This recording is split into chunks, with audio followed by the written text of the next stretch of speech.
Good evening and welcome to another live YouTube show of the Magpie Circle. Everything in the Meadow Lane Garden continues to be rosy. Joined tonight by Leslie Brad, all-time club goalscorer, and we're going to find out in a minute. Les could never achieve what Jim O'Brien achieved, despite Les being at Notts for about 3 millennia. We'll find out in a moment. Good to have you on board, Les. Good to be here, Paul. Yeah, wait till I get hold of him tomorrow, Jim O'Brien. Mind you, did score a penalty, and I never got the chance to take a penalty for Notts. And Chloe Page, welcome back. Chloe, good to have you back again. You were battling with the stream last night, yeah? Yeah, well, luckily I got to see it all, but it took me about an hour to get it in the first place. Yeah, I missed the first goal. Couldn't get on for about 10-15 minutes, and then there was my lad sorted some sort of mirroring from the laptop onto our big 85-inch telly, and that was about 20 minutes gone before we got it working. But all good. So tonight we are 5th in the table in a home playoff berth with 4 games remaining. We are, from being something like the 17th worst team on current form in the National League, and there's only 20 in it, we are now on the last 3 games. We're the only team in the National League to have won their last 3 games. So we are very much the form team at the moment. Can we continue that against Bromley on Saturday is one of the questions we will be asking tonight. A word too, we've got a big man in every sense of the word for our next special guest interview on the podcast series. Roy Carroll, Notts County, Manchester United, West Ham, Wigan, Olympiacos. He'll be joining us. We're doing the show tomorrow. So if you've got any questions you want to ask Roy, drop us a line through our various social media channels. Looking forward to that one. A big name. Had a few chats with him already, and he's really looking forward to doing it as well. And a word as well that if you want to win any one of 2 very special Notts County William Hill FA Cup shirts from a couple of seasons ago, just check out on our channel. You can win one of those 2. Just subscribe to our channel. There's a little red button somewhere around on the screen. You just need to press that and you will be able to join up. Okay, that's the housekeeping. Mark Reap says Mason the centre, Brad on the left. Blimey, he never played out there, did you, Les, to be honest? And Page on the right. An easy win. Can't wait for this discussion. Lee Brearley, me too, Mark. Kelvin Hallam, positive vibes. Right.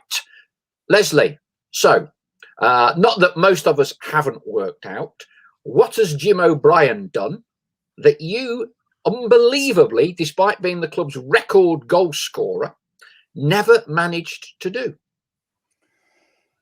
It's something that I didn't think about as a player while I was playing with Notts, but obviously people keep talking about records, and that's one that I never got. I was never able to score 3. I well remember playing against Tottenham at Meadow Lane and scored 2 goals, and I broke through and I hit the ball at was it Ray Clements in goal that day? I can't remember, but it hit the crossbar. I thought it was going in. It hit the bar and came down, and that was as near as I ever got.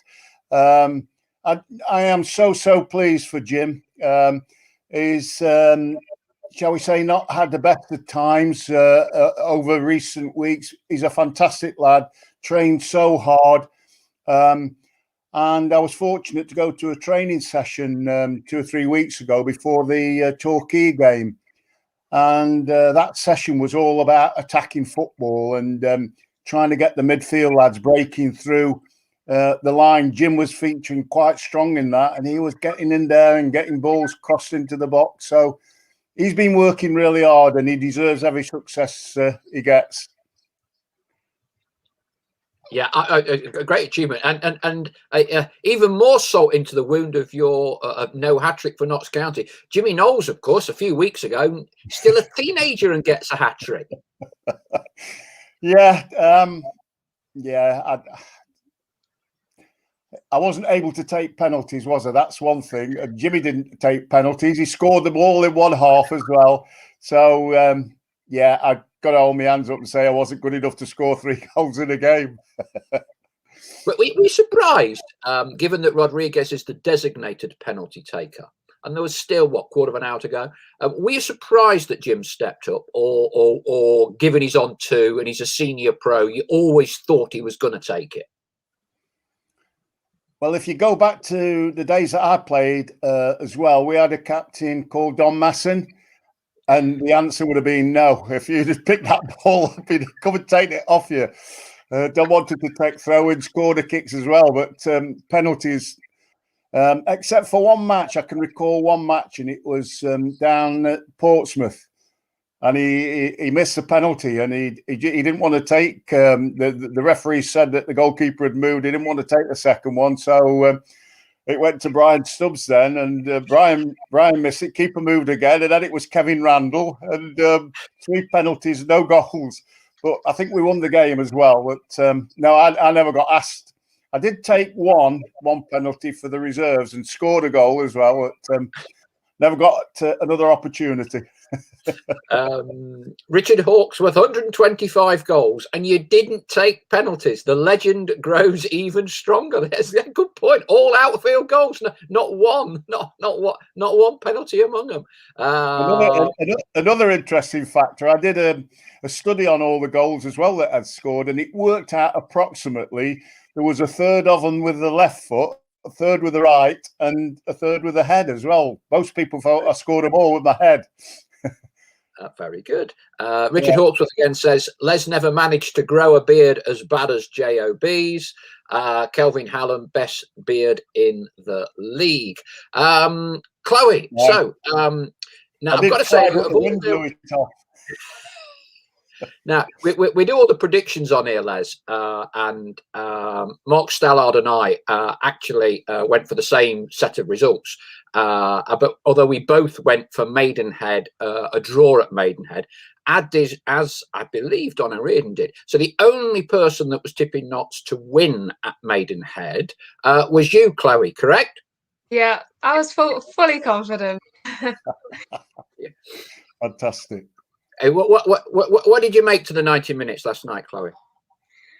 From the first 5 minutes, I was confident all game. And I know you missed the first however long, but we had 3 chances within the first 5 to 10 minutes. And I thought we could have been at least 1-0 up. And they kind of grew into it, but they never really pressured us. There was a few balls going into the box, but Slocum dealt with them all. And the whole game was very comfortable. And I could never see us losing it.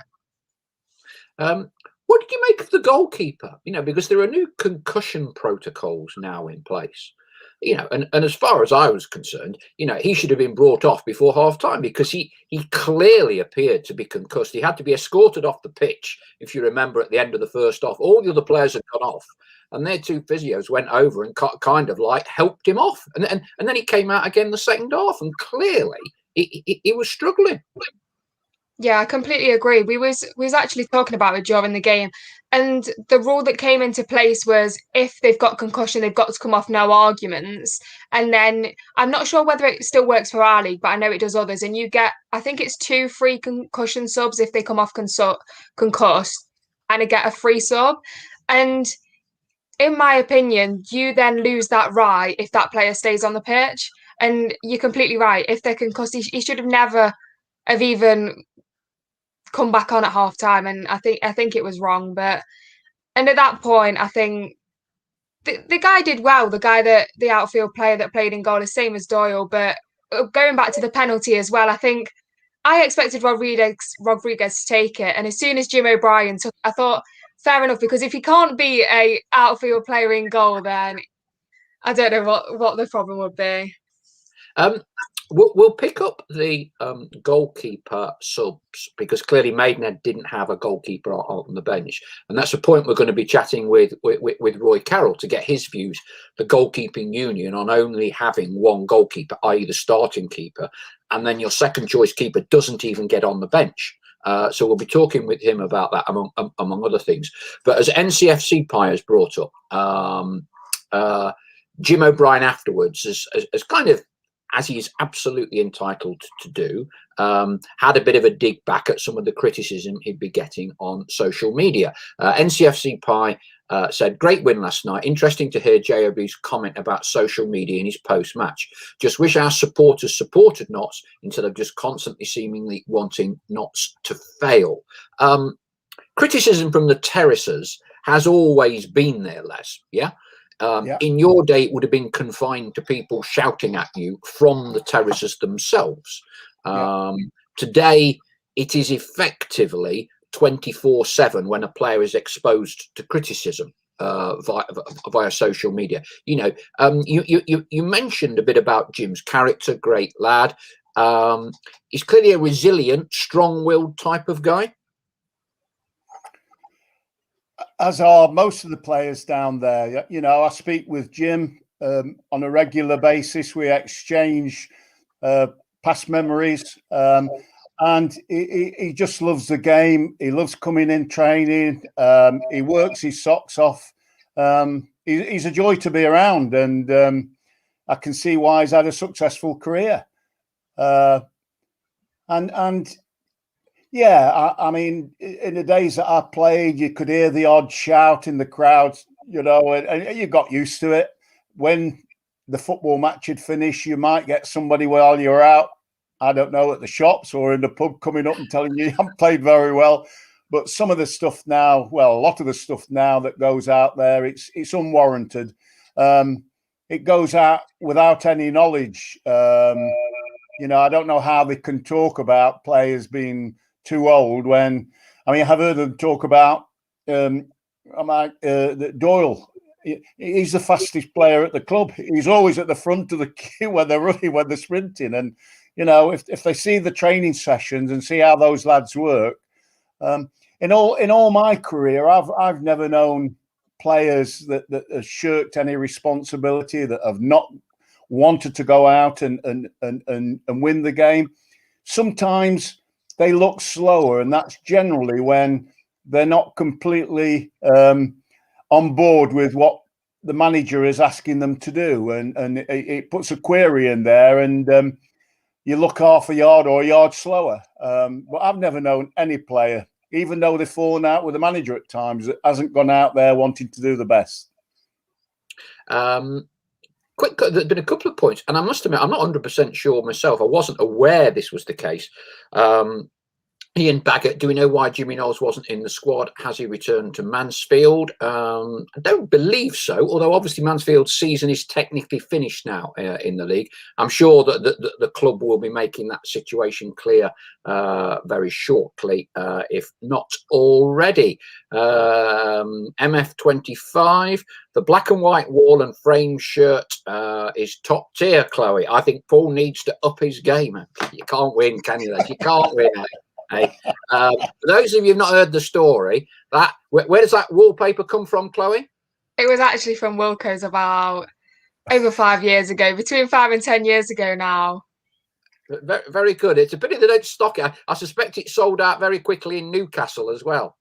Yeah, I imagine so. And the shirt behind me was a Grealish signed shirt, so might be worth a bit now. But obviously, he was about 17 at the time, so I'm sure his signature's changed since. Very good. Fifth place. We always say a week is a long time in football, but the whole approach, mentality, enjoyment of the club. If you wind back to 24 hours before Sutton to where we are now, Chloe, did you see it coming? No, to be perfectly honest, it was just kind of. The performances were slowly getting there. And like I said before, Ian was kind of selling us the dream and he was always confident. And then I think fans, because they weren't seeing kind of the results and he was so optimistic, it was difficult to kind of see where that win was coming. But as soon as we performed against Sutton, the just viewpoint changed completely. And it felt like we could go on and do it again, and we've done it twice since, and now we've got into a rhythm, and I kind of believe and understand everything that you're saying now, and it's coming together right at the exact right time that we need it to. And we take this form into the playoffs, and I wouldn't want to come up against us. And so I imagine no one else really does want to either. And if we do get that 5th place, the home advantage is going to be absolutely massive. I know we won't get that if we do get through and we go to the semi-final. Obviously, that will be away, but all we can do is keep winning, and then people will fear us. So, Les, what do you put down these last 3 performances and victories to? Is there a single turning point? Is it getting that late winner against Sutton gives everyone belief and momentum? What's your take on it? I have to be careful what I say, because I went out on social media following the Dagenham game. Remember when we went down to 10 men in the first few minutes and we were winning 1-0 penalty, and they all saved it, and we went on to win the game, and we looked like we didn't have a player short. I was so emotional after that game. I thought that was the turning point of the season, that we were going to kick on from there and knock everybody down. But it just been a tale of woe since then, really. The odd game here and there. And I was fortunate to be at the Sutton game. And I obviously I'd seen them in the training session. I'd heard what Ian had to say. We're not far off. He'd said to me last week, we're nearly there. It's come in, and I had my doubts, I must say. But to watch that performance and the attacking options, the getting forward, it was just a pleasure to watch. And the last 20 minutes with 10 men, I thought it was the other way around. We scored 1, we looked like we were going to get more. It was just so good. And I felt like saying, how good was that? And I thought that'll be the hoodoo if I say anything. So, no, I haven't. So then they go to Barnet, and you think, well, there might be a chance of a win there. And wow, 4-0, concede a goal in like we normally do in time added on. But you're not too concerned about that. And then, boom, you get the result back from Hartlepool, where they've gone and won 4. What is quite strange that I can't find out is that the lad who scored a hat-trick for Maidenhead, and he's banged a few goals in all season. I think he's been in fact, he had a great game against Notts when they beat Notts down at Meadow Lane. Is his name Barrett? Something like that. He didn't play last night, did he? And I don't think he was injured. There's some confusion over all of that. Have you got anything on that one, Paul? Well, I was just delighted to see him not playing, to be honest with you. But yeah, absolutely. I don't know. I mean, I don't know whether you were able to get the stream last night in the end, Les. But I mean, because Alan Devonshire, who's normally a pretty mild-mannered man, he got sent off at half time. He got sent off. He did, but just carrying on from where I was talking is that the lads would have gone down there, and the manager might have given them a different mindset to how they're going to win that game. I didn't actually see it. Chloe's talked glowingly about the game from the first few minutes till the last few minutes. That, to me, if you're getting a 90-minute performance, then you have a great chance of winning. I think my experience a little earlier on in this season, whether you're watching Notts after 5 minutes or 85 minutes, you think they're winning the game the way that they're playing it. It's all nicely being passed around. Nothing really decisive, going forward. But I think we've become more of an attacking threat now. We're on the front foot, and the players will, as a group of players, you warm to anything that is successful. If the boss is telling you this is how you do it to win games, and you do it and you do win games, you're on a high. And that's 3 games now, 11 goals. They can't wait for Saturday, and they want to get out there. That's the feeling that group will have now. And I know from my experience, when it's 50 years ago since we won the league, we couldn't wait for every game. We thought we could just go out and beat everybody. We knew what we got to do, and I'm sure that's how the lads are. So it's a fantastic time. The running's there, the next few games. Is it 5 we can win and get promoted? It's a little bit more than that when you add all the from when Stell made the prediction. Well, not prediction. We said 9 wins and we're in the Football League. We've won 2. Yeah, we've won 2. 2 down, 7 to go. Yeah. Well, they put themselves in a great position. Let's say that. I'm not going to say any more because I might put the hoodoo on, but they're in a great position. Nigel Cameron says, I can't believe Big Les never scored a hat-trick. MF25. Not Paul. Sorry, you got one at Stockport, didn't you? And I got one at Wigan. And I also got one at Wigan. We don't bother about them. You were making up for lost time. MF25 says, the performances were there early on, in my opinion. We were very unlucky but played well. Now it's evened out and we're getting the results our play has merited.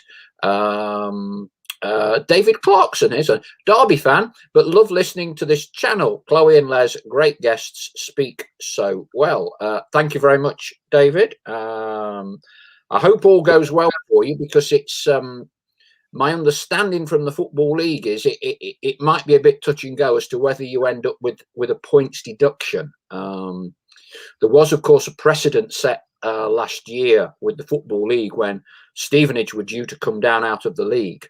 And then they did the points deduction on Macclesfield after the season was finished. I sincerely hope that doesn't happen. And you probably don't want to listen to our show anymore now with that sort of news. But hopefully you will be all right. Craig Simmons, amazing. The same team only a few weeks ago were only having 1 or 2 shots per match. Some change. Successive away games, Chloe. 4 goals in each. Don't happen very often, does it? That someone somewhere will tell us the last time we scored 4 goals or more in 2 consecutive away games. I suspect it's a little while. Yeah, you might think I'm crazy, but the biggest thing to come from last night was a clean sheet. That's what's been missing for me. And we had a problem a while ago, whereas defending wasn't our issue for most of the start of the season, really. And it was scoring goals and there was no chances. And we talk about Wootton a lot, and no one else was really scoring, so all eyes were on him.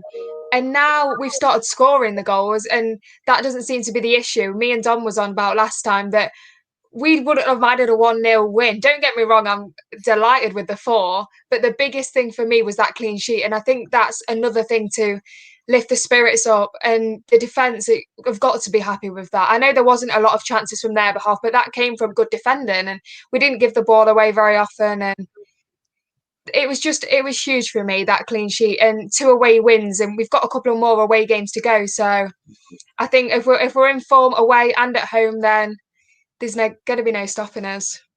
I knew it wouldn't be long. The statistically minded among our supporters, Matt Ben Knotts, he's saying it's 9 years since successive away games when we have scored 4 goals.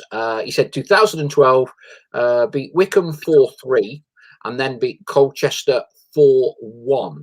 I'm presuming he's right. I'm sure if Matt isn't, somebody else will be coming on very shortly to point it out. Richard Hawksworth, Paul, do you have any knowledge re Southend and Grimsby's efforts to fight against their relegation? Obviously, that's been prompted by the brief few comments I mentioned regards Derby. Yeah, I mean, Southend and Grimsby have mounted some very tenuous claim that they shouldn't be relegated based on the fact that the National League have not relegated anyone from the division in which we're playing down to North and South. 0 chance of that one. Or 0.00001%. So I'm not expecting any issues with 2 teams going back up into the Football League. Famous last words, Richard, but do not worry about that one. NCFC Pie says, agree with MF25. Felt sorry for the stick Birchnall was getting when our performances had improved so much, even though the results didn't go our way. Hopefully it continues, and looking forward to the future. We've mentioned a few people for behind the revival, Les. One name that hasn't necessarily attracted a lot of attention, but I'd be interested in your views, because on a purely personal level, I think he's made a massive difference, is the return of Sam Slocum in goal. Sam is without doubt for me the best goalkeeper in the National League. He could be easily playing in the Championship. So consistent. You can hear him on the pitch. He's commanding his area. He very seldom fumbles a ball when he comes out to catch it. Fantastic goalkeeper, and I'm sure the lads playing in front of him know exactly where they stand. And I'm so pleased that he's with Notts County. What do you think of Sam, Chloe? Yeah, he's definitely. They say good goalkeepers will probably win you about 10 points on their own a season, and I think it's been a lot more than that. I think it was difficult for, was it Steele that came in? It's always difficult, especially in the middle of the season when you don't know your defence. I think I'm a massive believer in the relationship with the defence and with the goalkeeper is massive. And if you can keep kind of the same players playing with each other, they kind of rely on each other and know where each other are. And I think the relationship between whether it's been a back three, a back two, or back five has always been really solid. And then if anything has slipped through, then he's saved us numerous amount of times this season. And usually we have had a good goalkeeper. We've quite been blessed with that for years now, I think. And he's just another one to add to the history books for me. Okay, the statistical challenge has been thrown back out by Richard Berry in terms of successive 4-goal away performances. He says, yes, successive games, yes, not successive away games, as Colchester was at Meadow Lane. So we're still looking for the last time Notts County scored 4 goals in 2 consecutive away league games. Okay, so we'll see who's first to come back with that one. Andy Newham, for me, Slocum is a contender for player of the season. MF25, one of Grimsby or Southend suggestions was that 4 teams would go down from League 2 next season. They weren't against promotion from the National League. I very much sincerely doubt MF25 that 22 other teams in League 2 will be going for no relegation this season, but 4 of them going down next season. Ian Birchnall, the fan, not the manager. Agree, Paul. Sam just gives us so much reassurance. Must be great for the lads to know he is behind them. Kelvin Hallam, and there's a debate here about player of the season so far between Sam Slocum and Dion Kelly Evans. Who would be your candidate for player of the season so far, Les? Just before we go on to that, Paul, you've just been talking home and away, and I've just wondered whether that is really a factor this season with being no crowds in, and I suppose the disruption of the travel to the away game, does it involve an overnight stay, all that sort of thing. But I've talked to some of the lads down there, some of the players, and they are very much missing the support of the Notts County fans.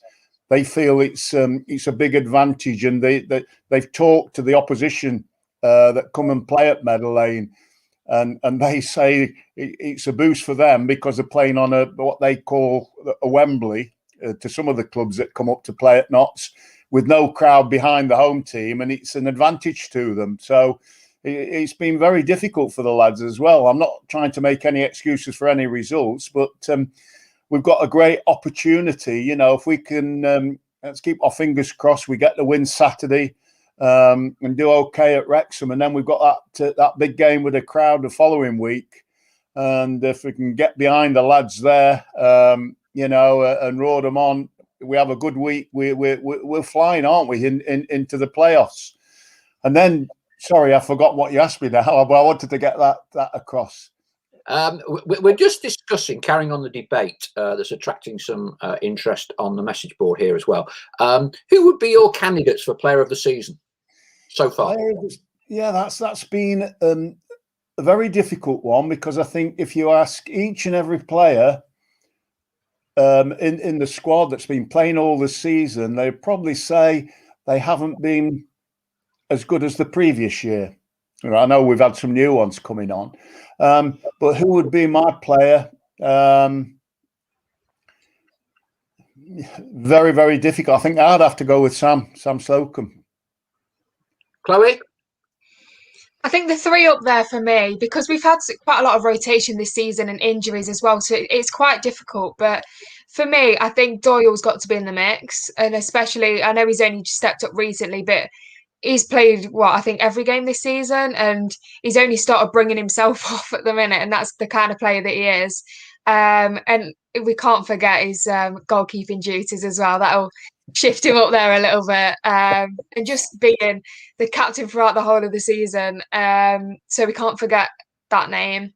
I think also Sam Slocum as well has got to be up there. But for me, and I know you're a big fan as well, Paul, Dion Kelly-Evans is just... I was gutted when he was dropped for a while, but I think definitely secured his place. And I think, because I think there's a player's player of the season as well, and I think that one could go to Doyle, but fans player of the season, I think, could go to Kelly-Evans. Yeah, I mean, I would go for DKE as ultimately the most consistent over the whole season. I think he was incredibly unlucky when Ian came in to be dropped. And they went with, if you remember, Enzio playing on that right wing back role. And I think it was no secret, Hartlepool was one where it shone out a little bit, where Enzio struggled a little bit with the defensive duties of being that wing back, and DKE came back in and been excellent. And I also think that at National League now level, Les, you need a little bit of bite, don't you? He's only 5'5", but there's some tigerish tackles, stand up to anyone. And I forget the game, but there was one where he went up for a challenge and he knocked down the opposition goalkeeper and a centre half from the opposing team with one challenge. Yeah, and both of them were about 6'3", and they both needed treatment. And he just got up and jogged down the other end of the pitch. And that is part of what you need in a National League promotion scrap. I think if you, once again, going back to my era, that was the last thing Jimmy Cyril said to us as we were leaving the dressing room. Remember, you've got to earn the right to play, which means I've got to win my battle against the centre half, and likewise with the fullback against the winger, all over the pitch. There was a battle going on there, that little bit more than a skill factor. Is that will, that desire to win, and that's what carries you through. And it's what carries you through when the chips are down, when you need a little bit of luck or just something that even the desire of one player can trigger the other ones off as well. There's so much in if you've got a group that's right on the game and they're in there winning every single ball, then you've got a team that doesn't lose. Trevor Scanlon, I believe the test really starts now. 2 games with Bromley and a trip to Wrexham, but going into them with loads of confidence. So it's Bromley at home on Saturday and then off to Wrexham on Tuesday, I think it is. Clearly, both of those are in the playoff mix with ourselves.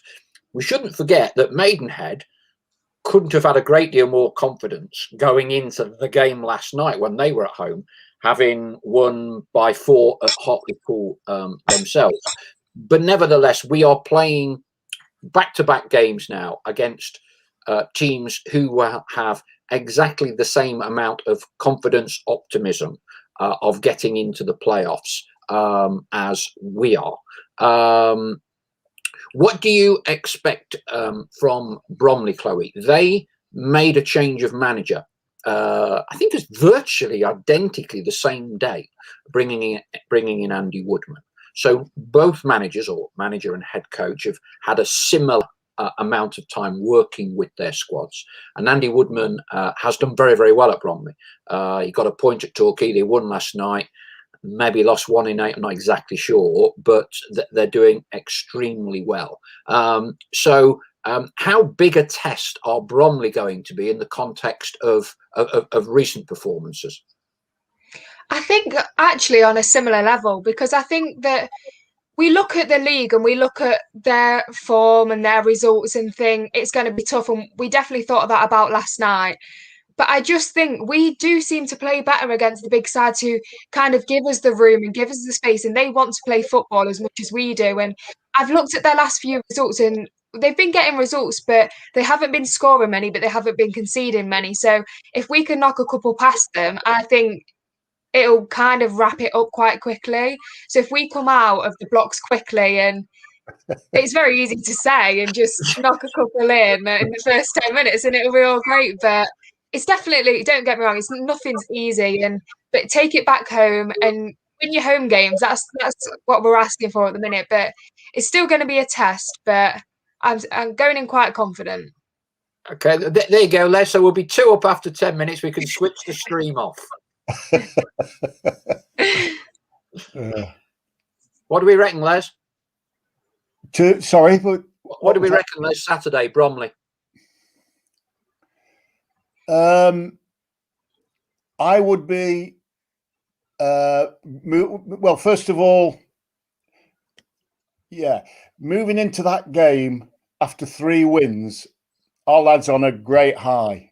I'm expecting us to start off, we come out of the blocks like greyhounds, and then we just see what Bromley are like. If we can get an early goal, I think we'll see a comfortable win. Long it goes, I think Bromley, if I remember rightly, if they like they were last year, big strong side, one of the teams, good teams in the National League, don't mess around, get the ball in the box quickly, strong lads win headers. Chloe was right last night, clean sheet. And that's, if we've got that mentality, that's what's got to be right when we move into the game on Saturday. Going on that pitch with the same mentality we've had for the last 3 games, and I don't think we'll be far wrong. I think he's quite a wily old fox, isn't he, Andy Woodman? He's quite a character. And I remember last season, because obviously we've not played them this season, I think the average height of their back line was about 6'4".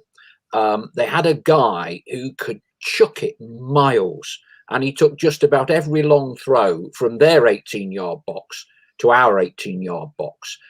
Goalkeeper smashed it downfield, and they played to quite a strict regimented system, but were very, very good at it. So I would imagine that they will be very well drilled, very well organised. And as someone's mentioned on here, I think we'll need to be careful at set pieces against them.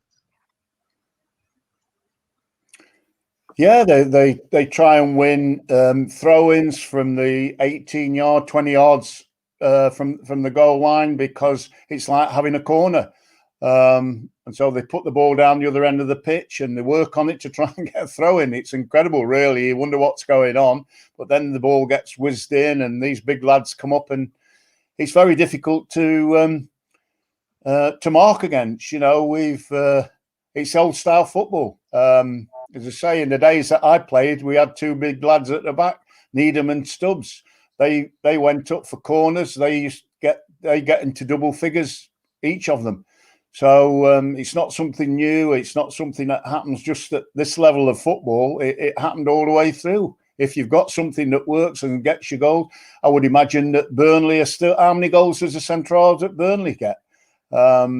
So it's not something unique to the National League. It's having a winning mentality in a game that works for you.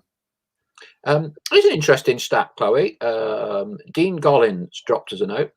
He said, we've got exactly the same amount of points as we had last season from the same number of games. Does that surprise you or not?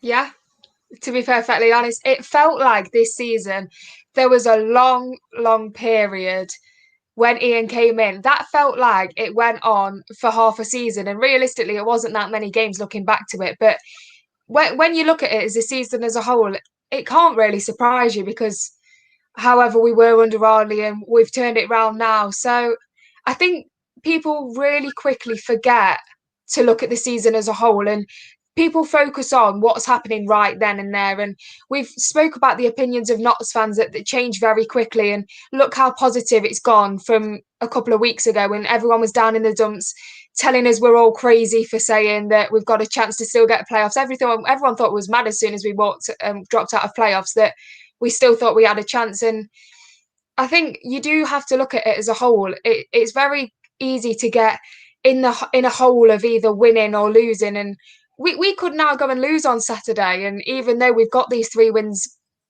like in our belt, so I think you've got to look at it as a season as a whole. We've got playoffs again, hopefully, touch wood, and kick on. And I think the players that played at Wembley last season, they'll want to change what happened. So they'll be the ones pushing to get there again and prove everyone wrong, I think. We talk a lot about momentum, don't we, Les, in football, and from a mindset among the supporters of, we won't make the playoffs, and there's no point even trying to make the playoffs because we'll get beat anyway. And that was 90% of all the posters on our message board. I was getting pelters. Now, is there a danger that we almost kind of think we will be in the playoffs? Because we've gone now from 7th or 6th isn't good enough. Yeah, we've got to finish 5th because we need a home playoff. Now, Chesterfield are picking points up regularly. Bromley are on a comparable run of form to ours. Wrexham have had a renaissance. So Eastleigh aren't out of it just yet because they've got the games in hand. Taking on board Trevor's point, this can change very, very quickly again, can't it, with these games coming up that we've got against Bromley and against Wrexham? Yeah. I don't know the answer. We play Wrexham on Tuesday or Wednesday of next week. Are supporters allowed in to watch that game or not? Are they still? That's going to be quite key to that match. They're not allowed into that game. No, I don't believe that they are. I think it's the following weekend that it's the first opportunity. I'm not even sure, That's whether the same it's Saturday as us, week on Saturday. Okay. Yeah. But the answer to your question is that with the changes that have happened at the club of late, and Mike Doyle becoming assistant coach manager, that dressing room will be on the toes. He's been there and done it with promotions, with playoffs. He knows exactly what's required, and he will keep the boys on the toes as best that he can. So I'm very confident. We're now looking at a league table, shall we say, of is it? Hopefully, it's how many games? 6 maximum if we go to Wembley. 6 to get to Wembley. Yeah. So hopefully, that's the way it's been mapped out, and we mustn't lose any of those games. And these are the ones we've got to win. So there won't be focusing on all of them. Each game is massively important, and it's Bromley on Saturday. That's the main game, and they're going to get. They'll be studying all the videos of Bromley's recent matches, the players who are likely to play, the systems, how they're going to stop that, how they're going to win the game, and everything will be done very professionally, and they'll be going out there on Saturday giving it everything. So I've got every confidence that with Mike in that dressing room, he'll keep them on the toes. We should just put the disclaimer in because we just latched into getting to Wembley. The playoff final will not be at Wembley this year because of the Euros. It will be at a neutral ground somewhere, a Premier League ground, I would imagine, of some description. Let's just make that one clear. Wayne Wilkins, IB has taken 17 points out of 36 with the 3 matches won in a row recently, 1.41 points a game. Would we have got more/less points in those 12 games without the change of manager? Mark Reap, I'd take 2 draws from the next 2 or a win and a loss as long as we can beat Weymouth. But I do think we'll do better. Something has changed for the better among the players. to give them an edge. Dean Gollin wins Saturday and Tuesday. Then we've only got to beat Weymouth, and we finish 5th. Jobs are good. Jobs are good. Kelvin Hallam win Saturday, draw Wrexham, win again following 2 games, and we will be there. Just in note, Derek Flowers says, let's not get complacent and think playoffs are in the bag. I don't think anyone would dispute that it is going to be a bit of a blanket finish for the playoffs, and that Chesterfield, Wrexham, Bromley would all, I suspect, their fans have as an optimistic view as we do of getting in the playoffs. Clearly, we can't all be satisfied. Halifax at the minute are probably, with fewer games, being pegged back. But I guess the mood now, Chloe, is the confidence among this group of players. Yeah. Yeah, I just think it is in our hands. We're the team with the game in hand. I know you look. I think it's Maidenhead. They've got a game in hand, but after we beat them, I kind of rule them out a little bit now. And I just think that it's massively in our hands. We might have a more difficult run of games, and we've got a couple of away games rather than home, and then I've look at specifically Chesterfield. They've got quite a good run of fixtures, but. Yeah. Over the season, I look at how we've dealt with the bigger sides, and we've lost to a lot of the teams around the bottom and around mid-table, and I kind of take our confidence in with the big games. And the one that I thought we could have stumbled on was Barnet, and just kind of got a bit complacent with it. But we went there and we did the job that we had to do, and the mindset didn't change at all, which I think we've got to take that into the big so-called bigger games as well. And our mindset hasn't changed for the last 3 wins, and all we've done is progress. So go and win your home games, and I think even if you draw away, I still think we'll be in there and be all right. Okay, let's take a look at Saturday's games, because I've got them down in front of me. Your point, Chloe. So Chesterfield are at home, and they play Wealdstone, who are kind of in free fall. So they've lost the last, well, it might be more, but my current form guide only does the last 5 games. So they've lost the last 5. So it would appear that Chesterfield should be in a very good position to get maximum points on Saturday. Eastleigh, you've got games in hand. They're at home to Barnet. So again, you would be surprised if Chesterfield and Eastleigh didn't get maximum points. Hartlepool, I think that they've slipped back, but I think they're away. I think they're away. There's 3 playoff places. Hartlepool are at Aldershot. Now Halifax, who are on a bit of a downer at the minute, they go to Dagenham. They've probably got the hardest of our kind of playoff chasing pack. Dagenham, Daryl McMahon won something like 1-4, drawn 1. So they are on a big run of form at the minute. So I think that's a toughie for Halifax. Wrexham are away at Boreham Wood. Difficult one. Boreham Wood are normally steady, draw a lot of games. So I think Wrexham have got a bit of work cut out. And then, of course, it's ourselves and Bromley. But if you were looking at Chesterfield and Eastleigh getting the points, it does put an element, pressure's the wrong word.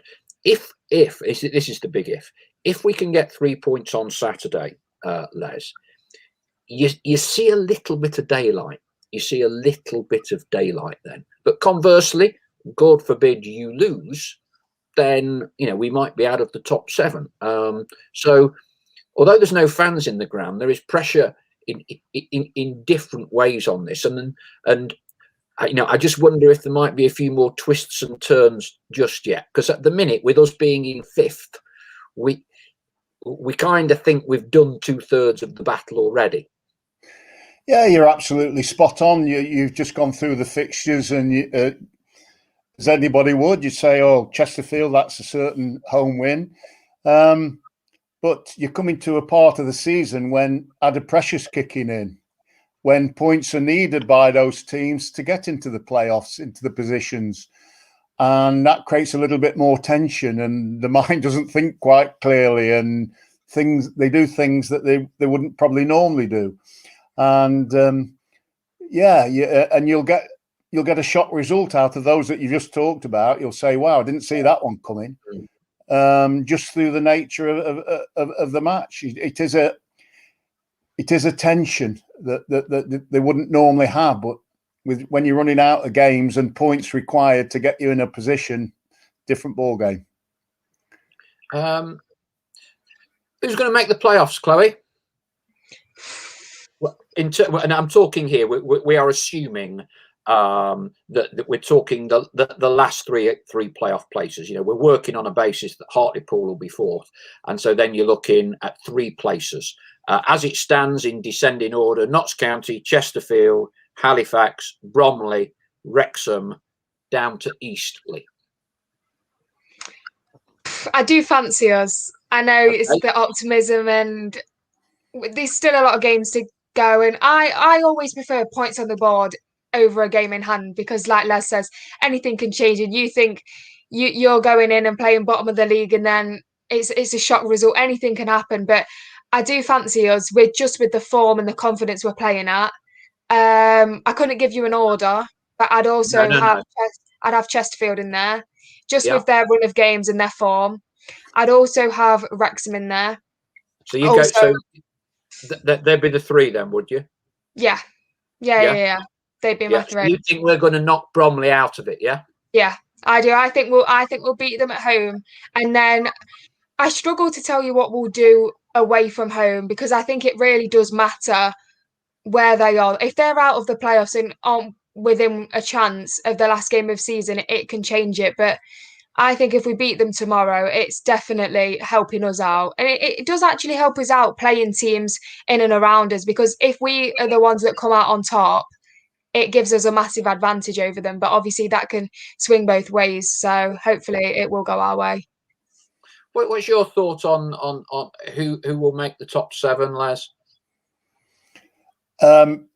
Somebody's told me that a number of those are playing against each other.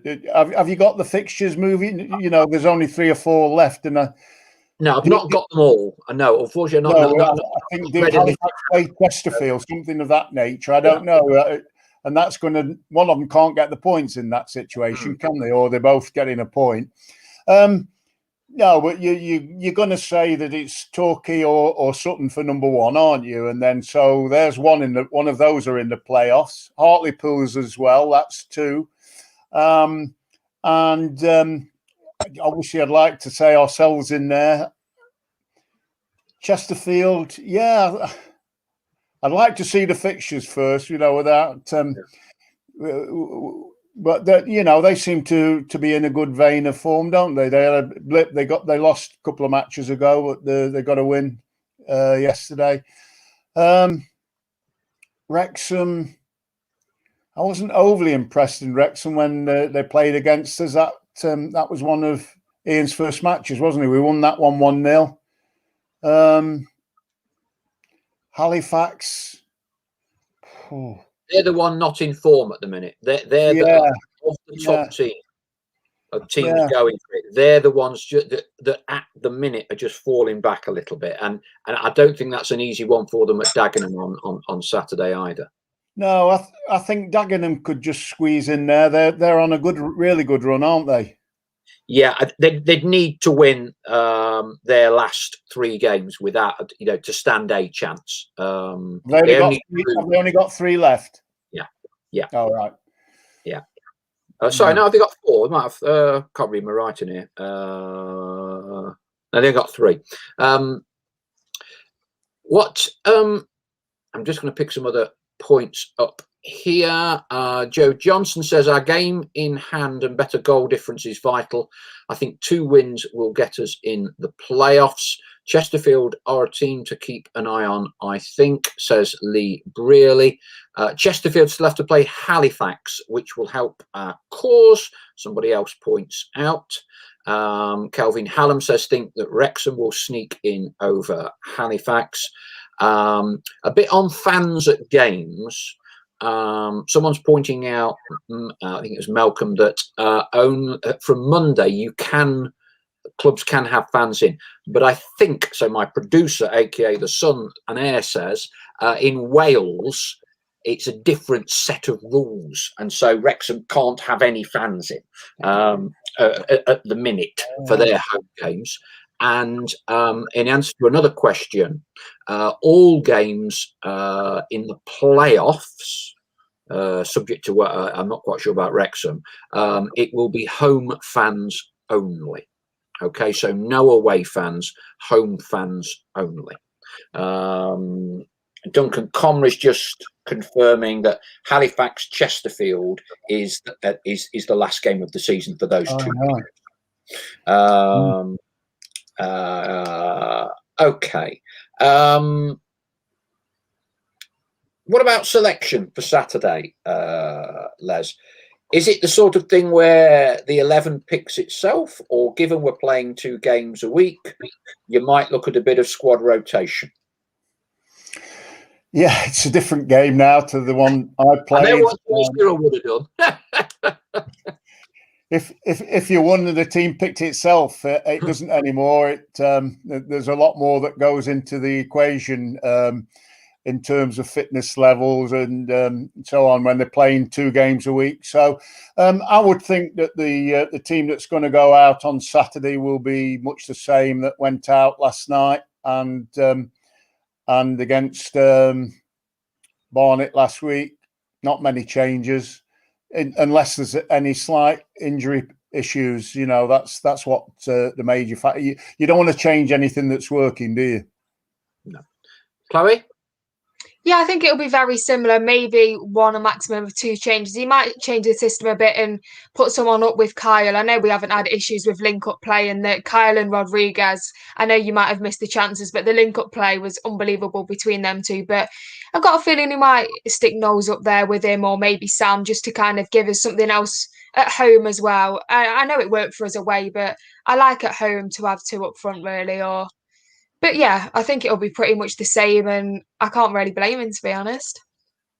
It's amazing how results change everything, Les. You know, because when Neil Ardley was here,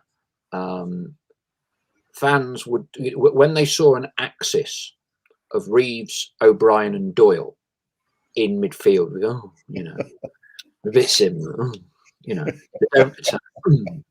and now.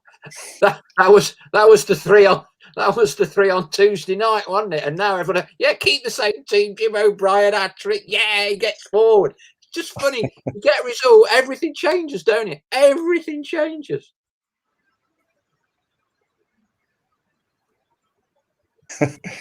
Yeah, Neil is very much a builder of points through the season. To the top in December, he wants to be up there in May, and I'm pretty sure that might have got top spot, because I think we're really rolling. He'd honed that team, and it was they'd gone to Barrow, hadn't they? And won, and I think, was it 1-6 on the trot just before something like that, and they're on a high.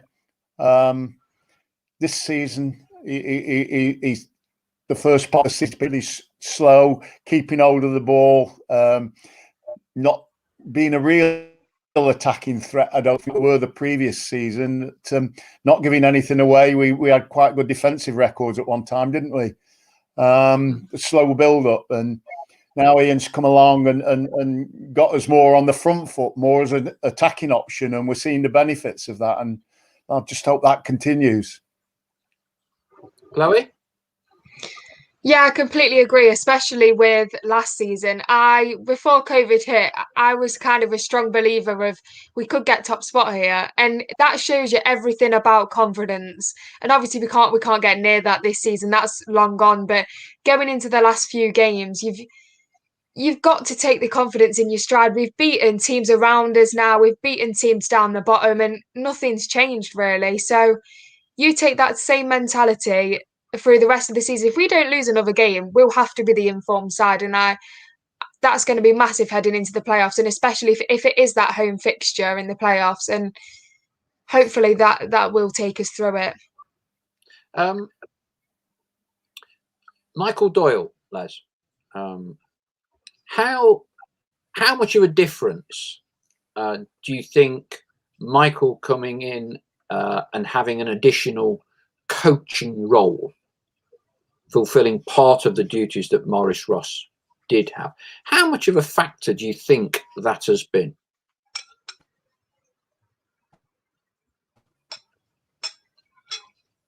Oh, I know what he's been given in title, but I don't actually know how that changed from a day-to-day basis, because he is the captain of the club, and as everybody knows that goes down to the medal lane, he lets players know on the pitch what he expects of them, and if they're not giving it, we hear him. So, and also in the dressing room, he has a voice there as well. Now, as the assistant, and we've noticed in the last 3 games that he's come off, something that's never happened before, and he's been on the touchline. Whether he's offering advice to Ian on certain players, on how he changed things, I can't pass comment because I've not really been there to see it. But the results have told you that it's been successful. So it's a big plus for me. And it's working, isn't it? We can't, we played top of the league Sutton.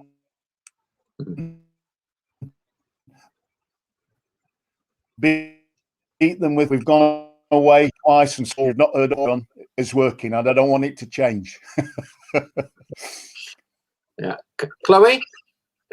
Yeah, I think I've mentioned it before, the fact that nothing will have changed on the pitch, and levels of respect might have gone up, but it's definitely not changed him as a person at all. And I can't see him ever thinking he's above everyone else with this new role. I think he already had the qualities before, and now he can help the manager even more, because the person that knows the players the best is your captain, and he's the one that is training with them, is out there on the pitch with them. But I also heard, I can't remember whose interview that it was, it might have been Ian's actually, that said that he now stays behind after training and gets to watch like more of the analysis behind it, and will watch like the team that we're playing and all of that. So it can only help on the pitch, the fact that you've got a player seeing more of the bigger picture rather than just the football. So he's kind of getting it from both angles now, getting it from a coach's perspective, and he can bring that onto the pitch, and it's obviously working because he's got 100% record at the minute. So I'd like to see him kind of maybe not keep the assistant role. I don't know what the plans is with that, but keep a role if it's not going to be a player, then coaching at the club, because it's only helped us in these last few games, definitely. We'll wrap up. Predictions for Saturday, Leslie. Will Michael Doyle in his coaching role, player coaching role, will we still have a 100% record come 5 o'clock on Saturday evening? I don't want to put hoodoo on it, but 100% for me. I don't think it'll be 4. I think there'll be less goals scored than that, but I'm still very positive and thinking we're going to get 3 points Saturday. Chloe? Yeah, I'm going to stick with my original prediction, and I'll go for the home win. Yeah, I mean, I think we when we lost those 2 games to Eastleigh in 10 days, that fundamentally set Eastleigh to be a contender. I 10 days ago with Stow, we both went for a win. I do think it's really important we don't get beat Saturday. I think it's really, really important. As long as it's Bromley 0, classic Jimmy Cyril as long as it's Bromley 0, right? We ain't lost. We've got a point. They ain't making inroads onto us. Because undoubtedly, when we lost that first game against Eastleigh, it gave them a massive spur. So I just think as long as keep a clean sheet Saturday, right? You might lose a bit of ground on Chesterfield if they win, but I think the bigger picture, don't get beat. Don't get beat. Thank you very much, everyone. As always, thanks to all our viewers and listeners this evening. We will be back with Roy Carroll, so that will be interesting. Roy's quite outspoken. It'll definitely be a good one, that. So make sure you dine in for that one. And then we will be back Monday and Wednesday next week. Thank you very much, as always, for all your input. Les, thank you for your time. And I'm sure you'll be giving your best to Jim O'Brien when you see him at the ground tomorrow. Yeah. Hopefully. Yeah. So presumably Jim will get you to sign the match ball, will he? I'm looking forward to our banter. Yeah. Chloe, thank you again. Good to have you on board. We will see you again very soon. Have a good evening, everyone, and let's look forward to Bromley on Saturday.